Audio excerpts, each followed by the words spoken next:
ಮೋದಿ ವಿರುದ್ಧ ಜೆಡಿಎಸ್ ಶಾಸಕ ಶಿವಲಿಂಗೇಗೌಡ ನಾಲಿಗೆ ಹರಿಬಿಟ್ಟಿದ್ದಾರೆ. ಈ ಬಗ್ಗೆ ಒಂದು ಬ್ರೇಕಿಂಗ್ ನ್ಯೂಸ್ ಬರ್ತಾ ಇದೆ. ಚುನಾವಣೆ ಬಂದಾಗ ಪ್ರಧಾನಿ ಮೋದಿಗೆ ಕಲ್ಲು ಹೊಡೆಯಿರಿ. ಅರಸೀಕೆರೆಯಲ್ಲಿ ನಡೆದ ಜೆಡಿಎಸ್ ಕಾರ್ಯಕರ್ತರ ಸಭೆಯಲ್ಲಿ ಈ ಹೇಳಿಕೆಯನ್ನ ನೀಡಿದ್ದಾರೆ. ರೈತರಿಗೆ 10 ಲಕ್ಷ ಹಣ ಹಾಕ್ತೇನೆ ಅಂತ ವಾಗ್ದಾನ ಮಾಡಿದ್ದು ಎಲ್ಲಿ ಹೋಯ್ತು? ಸ್ವಿಸ್ ಬ್ಯಾಂಕ್ ನಲ್ಲಿ ಇಟ್ಟಿರುವ ಹಣ ತರ್ತೇನೆ ಅಂದ್ರಲ್ಲ, ಅದು ಎಲ್ಲಿ? ಮುಚ್ಚಯ್ಯ, ಎಲ್ಲಯ್ಯ ಸ್ವಿಸ್ ಬ್ಯಾಂಕ್ ಹಣ ಅಂತ ಕೇಳಬೇಕು. ಬಿಜೆಪಿಯವರು ಮತ ಕೇಳಲು ಬಂದ್ರೆ ಇದೇ ರೀತಿ ಅವರನ್ನ ಕೇಳಬೇಕು. ಜೆಡಿಎಸ್ ಕಾರ್ಯಕರ್ತರಿಗೆ ಶಾಸಕ ಶಿವಲಿಂಗೇಗೌಡ ಪ್ರಚೋದಿಸಿದ್ದಾರೆ. ಪ್ರಚೋದನಾಕಾರಿಯಾಗಿ ಭಾಷಣ ಮಾಡಿದ್ದಾರೆ. ಮೋದಿಯ ವಿರುದ್ಧ ನಾಲಿಗೆ ಹರಿಬಿಟ್ಟಿದ್ದಾರೆ. ಏನೇ ಆದರೂ ಕೂಡ ದೇಶದ ಪ್ರಧಾನಿ ಆದಂಥ ಸಂದರ್ಭದಲ್ಲಿ ನಾವು ಅವರಿಗೆ ಕೊಡಬೇಕಾದಂಥ ಗೌರವವನ್ನು ನೀಡಲೇಬೇಕಾಗುತ್ತೆ. ಆದರೆ ಈ ರೀತಿಯಾಗಿ ಪ್ರಚೋದನಕಾರಿಯಾಗಿ ಭಾಷಣ ಮಾಡುವಂಥದ್ದು ಸರಿ ಅನ್ನುವಂಥ ಪ್ರಶ್ನೆ ಖಂಡಿತವಾಗಿಯೂ ಕಾಡುತ್ತೆ. ಜೆಡಿಎಸ್ ಕಾರ್ಯಕರ್ತರ ಸಭೆಯಲ್ಲಿ ಮಾತನಾಡುವಂಥ ಸಂದರ್ಭದಲ್ಲಿ ಮೋದಿ ವಿರುದ್ಧ ಜೆಡಿಎಸ್ ಶಾಸಕ ಶಿವಲಿಂಗೇಗೌಡ ನಾಲಿಗೆ ಹರಿಬಿಟ್ಟಿದ್ದಾರೆ. ಚುನಾವಣೆಗೆ ಬಂದಾಗ ಪ್ರಧಾನಿ ಮೋದಿಗೆ ಕಲ್ಲು ಹೊಡೆಯಿರಿ ಅಂತ ಅರಸೀಕೆರೆಯಲ್ಲಿ ನಡೆದಂತ ಜೆಡಿಎಸ್ ಕಾರ್ಯಕರ್ತರ ಸಭೆಯಲ್ಲಿ ಹೇಳಿಕೆಯನ್ನ ನೀಡಿದ್ದಾರೆ.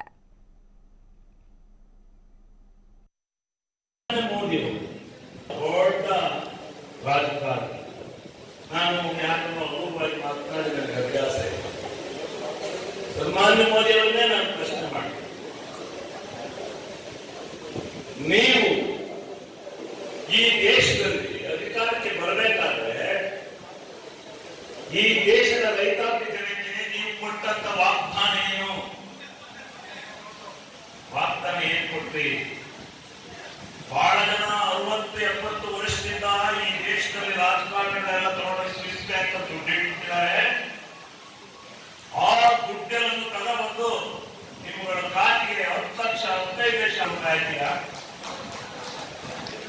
ಕೇಳಬೇಕ್ರಿ ಬಿಜೆಪಿಗೆ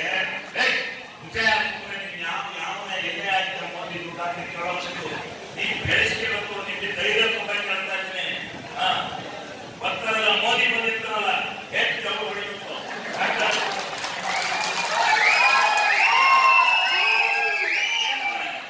ಕೊಟ್ಟು ಮಾತಾಡ ಆಗಿಲ್ಲ. 2,000 ಹೇಳ್ತೀನಿ ಮುಂದೆ 2,000 ಕಥೆಯ ಮೊದಲು ಈ 15-10 ಲಕ್ಷ ಬಡವರ ಖಾತೆಗೆ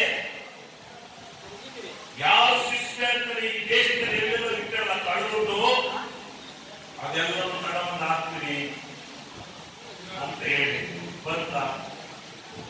ಎರಡನೇದು ಈ ಬಗ್ಗೆ ಮತ್ತಷ್ಟು ಮಾಹಿತಿಯನ್ನ ನೀಡ್ತಾರೆ ನಮ್ಮ ಪ್ರತಿನಿಧಿ ಪ್ರಕಾಶ್. ಶಾಸಕ ಶಿವಲಿಂಗೇಗೌಡರು ಮೋದಿ ವಿರುದ್ಧ ನಾಲಿಗೆ ಹರಿಬಿಟ್ಟಿದ್ದಾರೆ. ಅಷ್ಟೇ ಅಲ್ಲದೆ ಕಾರ್ಯಕರ್ತರಿಗೆ ಒಂದು ರೀತಿ ಪ್ರಚೋದನಕಾರಿಯಾಗಿ ಭಾಷಣ ಮಾಡಿರುವಂತದ್ದು ಏನಾಯ್ತು? ಲಿಖಿತ, ಚುನಾವಣೆ ಬಂದಾಗ ಇಂತಹ ಮಾತುಗಳು ಕೂಡ ಕೆಲವರು ಶಾಸಕರಾಗಿರ್ಬೋದು, ಸಚಿವರುಗಳಾಗಿರ್ಬೋದು, ಈ ಮಾತುಗಳು ಕೂಡ ಬರ್ತವೆ ಅನ್ನೋದು ಈ ವಾಡಿಕೆ, ಅಂದ್ರೆ ಇಂತಹ ಸಭೆಯಲ್ಲಿ ಕೂಡ ವಾಡಿಕೆಗಳಾಗಿವೆ. ಹಾಗಾಗಿ ಹಾಸನ ಜಿಲ್ಲೆ ಅರಸೀಕೆರೆಯಲ್ಲಿ ಕೂಡ ಜೆಡಿಎಸ್ ಕಾರ್ಯಕರ್ತರ ಸಮಾವೇಶದಲ್ಲಿ ಅರಸೀಕೆರೆ ಜೆಡಿಎಸ್ ಶಾಸಕ ಶಿವಲಿಂಗೇಗೌಡರು ತಮ್ಮ ಮಾತಿನ ಮುಖಾಂತರ ನಾಲಿಗೆಯನ್ನು ಹರಿಬಿಟ್ಟಿದ್ದಾರೆ ಅನ್ನುವ ಮಾಹಿತಿ ಲಭ್ಯವಾಗಿರ್ತಕ್ಕಂಥದ್ದು. ಅಂದ್ರೆ ಏನು ಈ ಹಿಂದೆ ನರೇಂದ್ರ ಮೋದಿ ಅವರು ದೇಶದ ರೈತರಿಗೆ 10-15 ಲಕ್ಷ ಅಕೌಂಟ್ಗೆ ಹಣ ಹಾಕ್ತೀನಿ ಅಂತ ಹೇಳಿದ್ರು. ಮತ್ತೆ ಸ್ವಿಸ್ ಬ್ಯಾಂಕ್ ನಲ್ಲಿ ಇಟ್ಟಿರುವಂತಹ ಕದಿಮರೇನಿದ್ದಾರೆ ಆ ಹಣವನ್ನು ಕೂಡ ಈಚೆ ತರ್ತೀನಿ ಅನ್ನುವ ವಾಗ್ದಾನವನ್ನು ಕೂಡ ಮಾಡಿದ್ರು. ಹಾಗಾಗಿ ಎಲ್ಲಿ ತಂದಿದ್ದಾರೆ, ಯಾವ ರೀತಿ ಕೆಲಸವನ್ನು ಮಾಡಿದ್ದಾರೆ? ಈಗ ಚುನಾವಣೆ ಬರ್ತಾ ಇದೆ. ಹಾಗಾಗಿ ಬಿಜೆಪಿಗರಿಗೆ ನೀವು ಪ್ರಶ್ನೆಯನ್ನು ಮಾಡ್ಬೇಕು.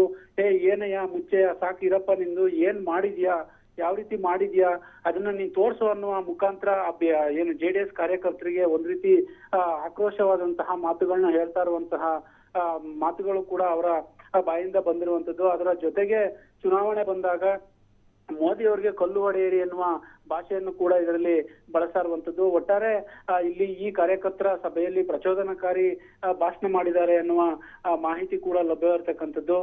ಜೆಡಿಎಸ್ ನ ಕಾರ್ಯಕಾರಿ ಸಭೆಯಲ್ಲಿ ಇದು ನಡೆದಿರುವಂತಹ ಘಟನೆ ಲಿಖಿತ. ಓಕೆ, ಧನ್ಯವಾದ ಪ್ರಕಾಶ್.